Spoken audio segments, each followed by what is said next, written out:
Hello बच्चों, good morning. Previous lecture में यानी प्रीवियस 5 लेक्चर आपने पढ़ा और इन 5 लेक्चर में आपने 5वें लेक्चर में जो पढ़ा है वो आपने पढ़ा है image formation by concave mirror. किससे? कॉनकेव मिरर इमेज कैसे बनाता है और उस बने हुए इमेज की प्रॉपर्टीज़ क्या होती हैं। आपने इसको 6 पोजीशंस पर ऑब्जेक्ट को रखा है। कितने पोजीशन? 6 पोजीशन पर ऑब्जेक्ट को रख करके और इनके 6 पोजीशन पर इमेज भी बनी हुई है ना। और आपने ये भी देख लिया है कि वर्चुअल स्पेस क्या होता है, रियल स्पेस क्या होता है। वर्चुअल इमेज आखिर सीधा क्यों होता है, वर्चुअल इमेज आखिर इरेक्ट क्यों होता है, जबकि आपने ये भी देख लिया है कि जो रियल इमेज होता है ये आखिर रियल इमेज इन्वर्टेड क्यों होता है। इन सारी चीज़ों को आपने बहुत ही ब्रीफली एक्सप्लेन किया है। अगर आपने प्रीवियस लेक्चर 1, 2, 3, 4, 5 नहीं देखे हैं तो उसको ज़रूर देखें। क्यों? क्योंकि यहाँ हम कॉनकेव मिरर के बाद की बात करने वाले हैं, यानी कि बात करने वाले हैं कॉन्वेक्स मिरर की। किसकी बात करने वाले हैं? कॉन्वेक्स मिरर और कॉन्वेक्स मिरर के इमेज फॉर्मेशन एंड प्रॉपर्टीज़, इसके बारे में हम यहाँ डिस्कस करेंगे। ठीक है ना। तो प्रीवियस लेक्चर जरूर देखें बच्चों। अगर आपने अभी तक हमारे चैनल को सब्सक्राइब नहीं किया है, बेल आइकन नहीं हिट किया है, अपने किसी एक फ्रेंड को शेयर नहीं किया है तो ज़रूर करें एक बार। अगर आपको मज़ा आ रहा है तो सामने वाले को भी मज़ा आएगा। अब हम बात करेंगे किसकी? कॉन्वेक्स की। Convex mirror. अच्छा, कॉन्वेक्स मिरर का क्या लॉजिक है? चलो बोलो। जो कॉन्वेक्स मिरर है इसका क्या लॉजिक है, कॉन्वेक्स मिरर बनता कैसे है, इसके बारे में एक बार डिस्कशन करें हम लोग। एक बार इसके बारे में डिस्कशन करें, ठीक है ना। अभी वॉइस प्रॉपर है। चलो कॉन्वेक्स मिरर देखते हैं। आपको बताया गया था कि जो हॉलो स्फीयर होता है उसका एक छोटा सा पार्ट लिया जाता है और उसे हम जब बाहर के साइड से पॉलिश करते हैं तो ये बन जाता है आपका कॉनकेव मिरर। क्या बन जाता है? कॉनकेव मिरर बन जाता है। लेकिन अगर यही मिरर ट्रांसपेरेंट ऑब्जेक्ट का ये पार्ट ले करके आप इसको आउटसाइड पॉलिश ना करके अब क्या कर दो, आप इनसाइड पॉलिश कर दो। क्या बोला मैंने? इसको इनसाइड पॉलिश कर दो। जैसे इसका बाहरी सरफेस रिफ्लेक्टिंग होगा, कौन सा सरफेस रिफ्लेक्टिंग होगा? Outer surface. और यहाँ आप देखो इनर सरफेस रिफ्लेक्टिंग है, तो ये कैसा व्यवहार करेगा? ये भी इनर है, तो ये कैसा व्यवहार करेगा? ये आउटर सरफेस इसका है, तो ये कैसा व्यवहार करेगा? ये कॉन्वेक्स मिरर की तरह व्यवहार करेगा। अभी आपको पता चला था जब आपने पढ़ा था, तो यहाँ देखा था कॉनकेव मिरर जो है वो लाइट को क्या करता था? कन्वर्ज कर देता था। इसीलिए इसको हम कन्वर्जिंग मिरर भी कहते थे। कौन सा? Converging mirror. लेकिन ये क्या करेगा? ये लाइट को डाइवर्ज करेगा। पर अभी मत मानना कि ये डाइवर्ज करेगा। कैसे करेगा? डाइवर्ज करेगा। इसीलिए इसको हम डाइवर्जिंग मिरर कहते हैं, क्योंकि हम इसको प्रूफ करके दिखाएंगे। इसलिए मैं कह रहा हूँ अभी ट्रस्ट मत करो, मैं इसको क्या करूँगा? प्रूफ करके दिखाऊंगा। इसलिए मैं बोल रहा हूँ कि थोड़ा सा रुको, वेट करो, ट्रस्ट मत करो। ठीक है ना। अब आइए हम बात करते हैं। अच्छा, इमेज और इस मिरर को बनाने के 2 तरीके हैं। इस चीज़ को दिमाग में रखना आप। इस मिरर को, कॉन्वेक्स को बनाने के 2 तरीके हैं। एक तो ये है कि आप ऐसे ही रखो और outer side inner side polish कर दो। ऐसा रखो और इनर साइड पॉलिश कर दो। तो जब इनर साइड पॉलिश करोगे तो जब रिफ्लेक्टिंग सरफेस ये है तो इस पर क्या करना पड़ेगा? लाइट इंसिडेंट करना पड़ेगा। इसका मतलब ऑब्जेक्ट को इधर तब आप नहीं रख सकते, तब आपको ऑब्जेक्ट इधर रखना पड़ेगा। ये प्रॉब्लम ना आए और आप साइन कन्वेंशन में कंफ्यूज ना हो। क्या हो? साइन कन्वेंशन में आप कंफ्यूज ना हो, इसके लिए आपको हम ये बताएंगे, सजेस्ट करेंगे कि इस मिरर को थोड़ा पलट दो। क्या कर दो? इस मिरर को पलट दो। यानी कि अभी तक आप कॉनकेव ऐसा बनाते थे और ऐसा कर दो और इसके इसी साइड को पॉलिश करके कॉन्वेक्स बना दो। इनर साइड ही पॉलिश है, देखो इनर साइड ही पॉलिश है। अब ये कॉन्वेक्स के जैसा ट्रीट करेगा। चलो आओ अब हम बात करते हैं। इसे हम क्या कहते हैं बच्चों? Principal axis. इसे हम क्या कहते हैं? पोल। यहाँ अभी तक आपने देखा था फोकस होता था यहाँ सेंटर ऑफ कर्वेचर, लेकिन ये तो बेंड इधर है, इधर मुड़ा हुआ है। इसका मतलब सेंटर ऑफ कर्वेचर यहाँ कहीं है, उसका मिड पॉइंट फोकस यहाँ कहीं है। समझ में आ गया? यानी कि पोल और फोकस इधर नहीं है, सेंटर ऑफ कर्वेचर और फोकस इधर नहीं है, किधर है? इस साइड में है। अब समझ में आ गया? अब समझ में आ गया? और दूसरी बात, हमने आपको याद करो, मैंने कहा था कॉनकेव मिरर, हमने कहा था बेटा कॉनकेव मिरर का जो फोकस होता है यानी फोकल लेंथ, फोकस जब आप निकालोगे तो फोकस के बाद में फोकल लेंथ आएगा, तो जो फोकल लेंथ होगा, जल्दी बोलो, मैंने कहा था ये क्या होता है, निगेटिव होता है। याद करो, अभी हम प्रूफ बता रहे हैं आपको कि कैसे ये पॉजिटिव होगा, लेकिन यहाँ इसका निगेटिव नहीं होता, इसका फोकल लेंथ कैसा होता है, जल्दी बोलो, इसका फोकल लेंथ कैसा होता है, पॉजिटिव। कैसा होता है? पॉजिटिव होता है। ये फोकल लेंथ पॉजिटिव होने का कारण सिर्फ ये है, देखो इधर अभी तक क्या था, साइन कन्वेंशन आपने पढ़ा था, इसे आप ओरिजिन कहते थे और इसके लेफ्ट साइड के डिस्टेंसेस को निगेटिव, राइट साइड के डिस्टेंसेस को पॉजिटिव। यहाँ जो फोकल लेंथ है मिरर आपका ये है ना, तो फोकस किधर चलाया, इधर, तो इसकी जो लेंथ होगी वो क्या हो जाएगी, राइट साइड में हो जाएगी, इसीलिए ये फोकल लेंथ क्या होगा, पॉजिटिव। कॉन्वेक्स लेंस का फोकल लेंथ पॉजिटिव होता है, जबकि वहीं कॉनकेव मिरर का फोकल लेंथ निगेटिव होता है। इसको भी हमने बहुत अच्छे से समझा दिया था। ये पॉइंट भी अगर क्लियर हो गया, अगर क्लियरिटी आ गई, तो अब हम image formation by convex mirror पढ़ने वाले हैं। देखना, ये क्या है, लाइट इंसिडेंट, ये इसको आउटर सरफेस, इनर सरफेस का पॉलिश किया गया, इसे हम क्या कहते हैं, प्रिंसिपल एक्सिस। इसे क्या कहते हैं, पोल। इसे हम क्या कहेंगे, फोकस। और ये है आपका सेंटर ऑफ कर्वेचर। ध्यान से देखना, ऑब्जेक्ट को अब आप इस साइड नहीं रख सकते। अभी तक क्या होता था, आप पोल इन्फिनिटी रख देते थे, पोल और फोकस के बीच में रख देते थे, फोकस पर रख देते थे, सी पर रख देते थे, सेंटर ऑफ कर्वेचर पर पीएफ के बीच में रख देते थे, इमेज बनता था। पर अगर आप इधर ऑब्जेक्ट को कोई रखोगे तो इससे रिफ्लेक्ट होने वाली लाइट, इस ऑब्जेक्ट पर पड़कर रिफ्लेक्ट होने वाली लाइट यहाँ तो जाएगी, लेकिन रिफ्लेक्शन पता नहीं चलेगा, इसलिए यहाँ इमेज रखना, ऑब्जेक्ट रखना पॉसिबल नहीं है। तो कहाँ रखोगे आप? तब आपको रखना होगा जिधर नॉन पॉलिश साइड है, यानी कि लेफ़्ट साइड में।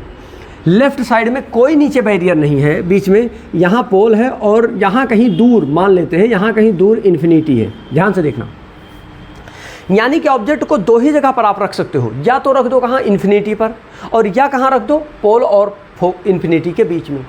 भाई और कहीं और स्पेस ही नहीं है कि कहीं रख सको आप। तो जब आपके पास कोई स्पेस नहीं है तो सिर्फ दो ही पोजीशन है, यानी कि वहाँ ऑब्जेक्ट को 6 पोजीशन पर आप रखते थे और 6 पोजीशन पर इमेजेस बनते थे, लेकिन यहाँ क्या होगा, सिर्फ आप 2 पोजीशन पर ऑब्जेक्ट रखोगे और उन्हीं 2 पोजीशन का ही इमेज बनेगा। अब वो 2 पोजीशन कोई फिक्स पोजीशन तो हमने बताया नहीं था, हमने बताया है आप पोल और इन्फिनिटी के बीच में कहीं रख दो, यहाँ रख दो, आप यहाँ रख दो, यहाँ रख दो, यहाँ जहाँ आपको समझ में आए वहाँ रख दो। और एक और पॉइंट है इन्फिनिटी, तो इन्फिनिटी बहुत दूर है, इन्फिनिटी पर रख दो, 2 ही पोजीशन है, यानी कि ऑब्जेक्ट को कहाँ कहाँ रख सकते हो, एट इन्फिनिटी। तो चलो हम पहले एट इन्फिनिटी पर ऑब्जेक्ट को रखते हैं और इमेज फॉर्म करते हैं। जो ऑब्जेक्ट कहाँ रखा है, अनंत पर रखा है, वो क्या होगा, पैरेलल लाइट आएगा और कोई ऑप्शन नहीं है, ठीक है ना। जो पैरेलल लाइट आएगी वो हमेशा कहाँ से जाएगी, फोकस से। अब ध्यान से देखना, यानी ये पार करके इधर आएगी नहीं, क्योंकि इधर पॉलिश्ड है तो इधर तो आ नहीं सकती, तो ये क्या हो जाएगी, रिफ्लेक्ट हो जाएगी, रिफ्लेक्ट होगी। और इसकी इमेजिनरी लाइन हम ड्रॉ करेंगे, डॉटेड लाइन यहाँ देखो ड्रॉ करके हमने दिखा दिया आपको, ये है। अगर वहीं हम दूसरी लाइट भी क्या कर दें, पैरेलल ही पॉसिबल है। कभी भी ध्यान से देखना, कभी भी ध्यान से देखना, कभी भी ध्यान से देखना कि जो ऑब्जेक्ट होता है हाँ, हमने क्या कहा कि कभी भी ध्यान से देखना, जो दूर बहुत ऑब्जेक्ट जो रखा होता है उससे कभी ये नहीं पॉसिबल है कि आप पोल पर लाइट गिरा दो, फोकस पर गिरा दो। जैसे मैं कह दूँ 2 किलोमीटर दूर रखे ऑब्जेक्ट को कोई होल है और 2 किलोमीटर दूर रखे ऑब्जेक्ट को हिट करना है, कर पाएंगे आप? नहीं पॉसिबल है। तो हम क्या करते हैं, इसके लिए पैरेलल आना एक पॉसिबिलिटी बनती है, जो पैरेलल लाइट इसीलिए इंसिडेंट कराई जाती है। तो यहाँ पैरेलल लाइट आएगी और ये भी लाइट कहाँ से जाएगी, फोकस से जाएगी, लेकिन वही बात जा नहीं पाएगी, इसलिए क्या होगा, ये रिफ्लेक्ट हो जाएगी और ये इसकी इमेजिनरी लाइन हम ड्रॉ करेंगे और वो इमेजिनरी लाइन जाएगी। ध्यान से देखो, ये दोनों लाइनें कहाँ इंटरसेक्ट कर रही हैं, फोकस पर। जल्दी बोलो, यानी कि अगर मैं इसकी बात करूं तो आप यहाँ कहने वाले हैं कि पोजीशन ऑफ ऑब्जेक्ट कहाँ है, एट इन्फिनिटी। कहाँ है, एट इन्फिनिटी। अगर हम बात करें पोजीशन ऑफ इमेज, इमेज कहाँ बन रहा है, एट फोकस। कहाँ बन रहा है, एट एफ। और साइज ऑफ इमेज, इसका साइज कैसा है, बहुत छोटा है। देखो एज अरे भाई जहाँ इंटरसेक्ट करेगा वहीं बनेगा। तो इस as a point size much diminished, क्या बोलोगे, मच डिमिनिश्ड बोलोगे या much smaller than the object. Much diminished बहुत छोटा है। और अगर हम बात करें नेचर ऑफ इमेज की, तो नेचर क्या बोलोगे, क्या ये रियल में मिल रहे हैं, नहीं, रियल लाइट रिफ्लेक्टेड वास्तविक लाइट तो इधर से जा रही है। और ध्यान से देखो, इसको डाइवर्जेंस मिरर हमने क्यों कहा था, ध्यान से देखो, ये क्या हो गई, ये लाइट आई, इंसिडेंट हुई, इंसिडेंट होने के बाद एक लाइट ऊपर चली गई और एक लाइट नीचे जा रही है। ये दोनों एक दूसरे से मिलेंगे ही नहीं, कभी नहीं मिलेंगे, पॉसिबिलिटी ही नहीं है। इसीलिए हमने क्या कह दिया, ये डाइवर्जिंग लेंस है, मिरर है। समझ में आया। और ये इमेजनरी लाइन है, ये एक्चुअल में नहीं आ रही है, इसलिए इमेजनरी होने की वजह से कैसा इमेज बनेगा, जल्दी बोलो, वर्चुअल बनेगा। जल्दी बोलो, कैसा बनेगा, वर्चुअल बनेगा। और वर्चुअल के साथ साथ क्या बनेगा, इरेक्ट बनेगा। कैसा बनेगा, वर्चुअल एंड इरेक्ट इमेजेस बनेंगे। क्लियरिटी आ रही है। यानी कि एक चीज़ हमने बताया कि दो ही जगहों पर कॉन्वेक्स मिरर के पास दो ही जगह पर ऑब्जेक्ट रख सकते हैं, एक तो इन्फिनिटी पर और एक पोल और इन्फिनिटी के बीच में कहीं भी। तो जब हमने इन्फिनिटी पर रखा तो हमने देखा जो उससे लाइट आ रही थी वो एक ऊपर चली गई, एक नीचे। पॉसिबिलिटी नहीं है कि ये इंटरसेक्ट करें, इसलिए इसका इमेजिनरी इमेज हमने क्या किया, इसका वर्चुअल लाइन ड्रा किया, इसको प्रोड्यूस कर दिया और प्रोड्यूस करने के बाद बढ़ा दिया। बढ़ाने के बाद देखा ये दोनों कहाँ मिल रही हैं, फोकस पर, और फोकस पर इमेज बन रहा है। तो देखो पोजीशन ऑफ ऑब्जेक्ट, POO मतलब पोजीशन ऑफ ऑब्जेक्ट कहाँ है, at infinity. Position of image कहाँ है, एट F, फोकस पर बना है। साइज ऑफ इमेज कहाँ है, मच डिमिनिश्ड, बहुत छोटा है भाई, बहुत छोटा है, एज अ पॉइंट साइज। इसको ये भी कह सकते हो, as a point size, as a point size. समझ में आ गया, बहुत छोटा बना हुआ है। और वर्चुअल एंड इरेक्ट बनेगा। क्या बनेगा, जितनी भी इमेजेस हमने प्रीवियस लेक्चर में एक्सप्लेन किया था, जो जितनी भी इमेजेस वर्चुअल बनेंगी वो सारी इरेक्ट होंगी। इरेक्ट क्यों होंगी, इसके बारे में हमने आपको पहले ही एक्सप्लेन करके दिखा दिया है। अब आते हैं दूसरी बात, क्या कि ऑब्जेक्ट को रख देते हैं हम किसके, पोल और इन्फिनिटी के बीच में। चलो देखो, पॉलिश कर दिया हमने। ये क्या है, प्रिंसिपल एक्सिस। ये क्या है आपका, पोल। ये क्या है, फोकस। ये क्या है आपका, सेंटर ऑफ कर्वेचर। अब आप पोल और इन्फिनिटी के बीच में कहीं रखना है, इन्फिनिटी यहाँ कहीं है, इसके बीच में कहीं भी रख दो। तो चलो ऑब्जेक्ट को हम यहाँ रख देते हैं। जब हमने ऑब्जेक्ट को यहाँ रखा तो एक लाइट हम पैरेलल गिरा देते हैं। जो पैरेलल लाइट आती है वो कहाँ से जाती है, फोकस से। प्रिंसिपल एक्सिस के पैरेलल जो लाइट आती है वो कहाँ से जाती है, फोकस से। तो फोकस पर तो पहुँचेगी नहीं, इसलिए क्या हो जाएगी, डाइवर्ज हो जाएगी। क्या हो जाएगी, डाइवर्ज हो जाएगी।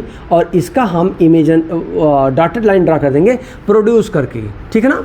और दूसरी बात, चलो हम एक लाइट हम पोल पर गिरा देते हैं। पोल पर आने वाली लाइट जितने एंगल बना के, लॉ ऑफ रिफ्लेक्शन को फॉलो करेगा, जितना एंगल बना के आएगी उतना ही एंगल बना के चली जाएगी।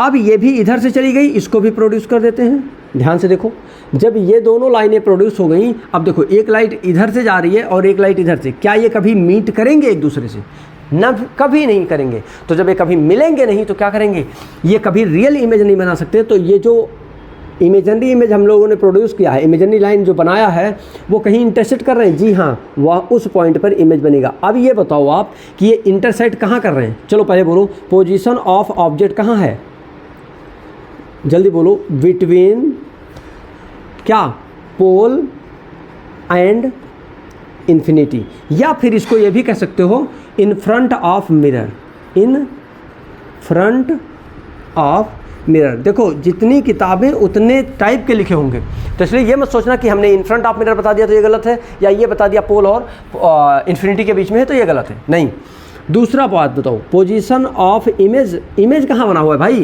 पोल और फोकस के बीच में बना है। क्या, बिटवीन, V/W मतलब बिटवीन पोल एंड फोकस, पोल और फोकस के बीच में बना हुआ है।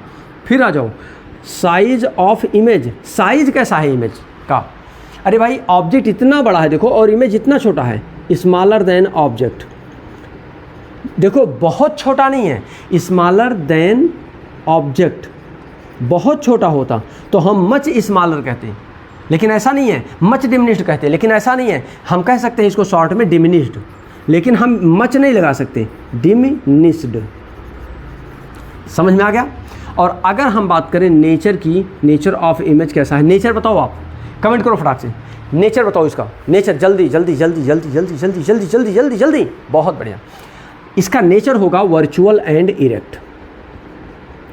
फिर से समझा देता हूँ, वर्चुअल एंड इरेक्ट। याद करो कल का हमने कहा था जब वर्चुअल इमेज बनेगा तो इरेक्ट बनेगा, प्रिंसिपल एक्सिस के ऊपर बनेगा। देखो इमेज प्रिंसिपल एक्सिस के ऊपर बना है कि नहीं, इसलिए वर्चुअल एंड इरेक्ट है कि नहीं। कोई भी इमेज फॉर्मेशन आएगा एग्जाम में आपके तो वो क्या करेगा, इन्हीं 4 चीज़ों को कैटेगराइज करके आपको बताना होगा। क्या, वस्तु की स्थिति, इसको हिंदी मीडियम के बच्चे भी ध्यान दें, वस्तु की स्थिति, प्रतिबिंब की स्थिति, प्रतिबिंब का आकार और प्रतिबिंब की प्रकृति, इन 4 चीज़ों को एक्सप्लेन करना होगा। तो बच्चों अगले लेक्चर में हम बात करेंगे आपसे मिरर फार्मूला के बारे में। किसके बारे में बात करेंगे, मिरर फार्मूला के लिए। और मिरर फार्मूला बहुत ही ब्रीफली एक्सप्लेन करने वाले हैं। अगर आपने, फिर कहता हूं, अगर आपने प्रीवियस लेक्चर 1 2 3 4 5 नहीं देखा है तो 6 समझ में नहीं आएगा। इसलिए 1 2 3 4 5 देखो, फिर 6 देखो और अपनी लर्निंग को कंटिन्यू रखने के लिए 7 8 9 10 भी देखो। मिलते हैं आपसे नेक्स्ट लेक्चर में, तब तक के लिए wish you all the best.